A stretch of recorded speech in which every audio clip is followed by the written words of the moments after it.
ચાની કિટલી જેવી same to same મસાલા ચાય તમે ઘરે બનાવવા માંગતા હો તો આ રેસીપીને જરૂરથી ફોલો કરજો. સેમ ટેસ્ટ અને સેમ મજા તમને તમારા ઘરની ચામાં પણ જરૂર આવશે, આ મારી ગેરંટી છે. આમાં જે વસ્તુ આપણે યુઝ કરવાના છે એના કંઈક અલગ જ ફાયદા છે.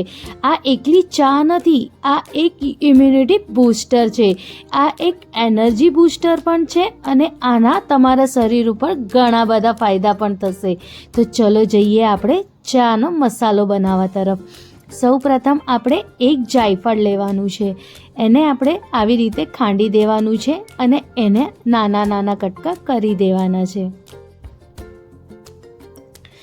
જો કંઈક આવી રીતે આપણે એને ખાંડીને એક બાજુ મૂકી દઈશું.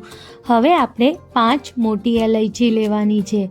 આપણે આખી એલાયચી યુઝ નથી કરવાની, એલાયચીના અંદરના જે દાણા આવે છે એ જ આપણે ખાલી યુઝ કરવાના છે.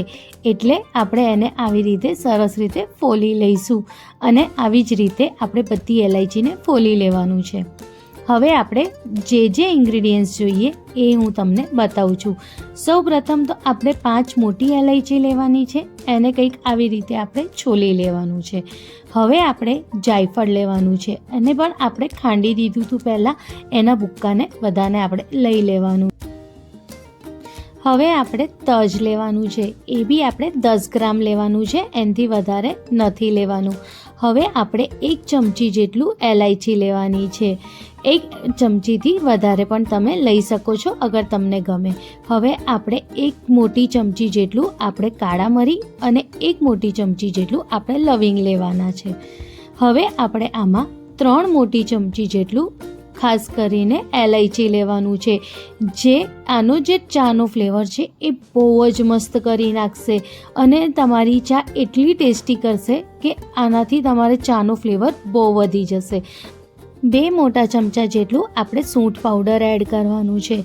હવે બધા મસાલાને આપણે એક પેનમાં લઈ લઈશું. આપણે આ બધા મસાલાને થોડીક વાર માટે શેકી લેવાનું છે, એટલે આપણે એને એકવાર ડ્રાય રોસ્ટ કરીશું. આ બધા મસાલાનો બહુ જ સરસ ફ્લેવર આપણા ચાના મસાલામાં આવે છે, એટલે આપણે થોડીક વાર એને શેકીએ એટલે એનો જે ફ્લેવર છે એ બહુ જ વધી જાય. હવે જ્યારે શેકાઈ જાય પછી આપણે 2 ચમચી જેટલું આપણે આમાં સૂંઠ પાવડર એડ કરવાનું છે અને બધાને મિક્સ કરીને ઠંડુ થવા દેવાનું છે. જ્યારે એ સરસ રીતે ઠંડુ થઈ જાય પછી આપણે એને ક્રશ કરી લઈશું અને ઠંડુ થયા પછી જ આપણે ક્રશ કરવાનું છે, નહીં તો જે મસાલો છે એ ગ્રાઇન્ડરમાં ચોંટશે.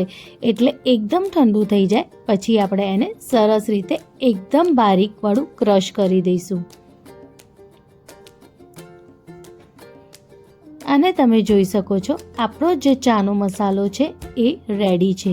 આ ચાનો મસાલો એકદમ સ્પેશિયલ ચાનો મસાલો છે. તમે એકવાર આને જરૂરથી બનાવજો અને તમારા ઘરમાં જરૂરથી આ મસાલાવાળી ચા પીવડાવજો. તમારા ઘરમાં બધાને જરૂરથી ગમશે. એકલા એને નહીં, તમારા ઘેર જે મહેમાન આવશે એ બી તમારાથી આની રેસીપી લીધા વગર નહીં જ રહે.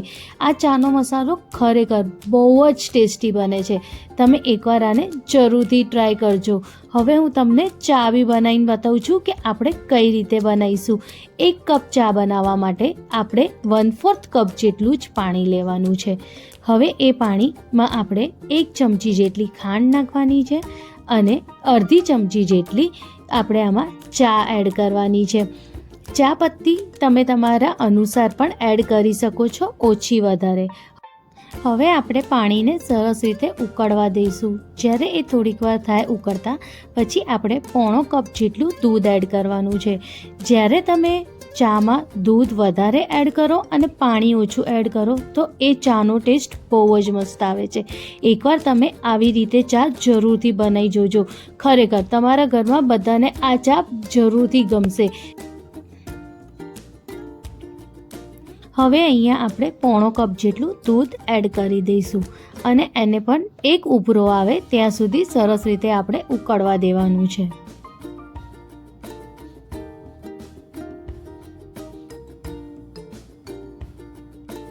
જ્યારે ચામાં એક ઉભરો આવી જાય પછી આપણે ગેસની ફ્લેમ એકદમ ધીમી કરી દેવાની અને આપણે જે એક મસાલાની જે નાની ચમચી હોય છે એમાંથી અડધી ચમચી એટલે નાની અડધી ચમચી જેટલું જ આપણે મસાલો એડ કરવાનો. અગર તમે મોટી ચમચી લેતા હો તો એનું 1/4 ચમચી જેટલું જ આપણે ચાનો મસાલો આમાં એડ કરવાનો છે. પણ એક ઉભરો આવ્યા પછી જ મસાલો એડ કરવાનો છે, એ પહેલાં નહીં. અને એ પછી હવે તમે 2 થી 3 મિનિટ માટે તમે એને ઉકાળી દેજો અને રેડી છે તમારી મસાલેદાર ચા. આ ચાને એકવાર જરૂરથી ટ્રાય કરજો અને તમને આ ચા ગમે તો મને કમેન્ટ કરીને જરૂરથી બતાવજો કે તમને આ ચાનો મસાલો કેવો લાગ્યો અને તમારા દોસ્તો સાથે પણ જરૂરથી શેર કરજો. મળીએ આવી જ એક સરસ રેસીપી સાથે. Thank you.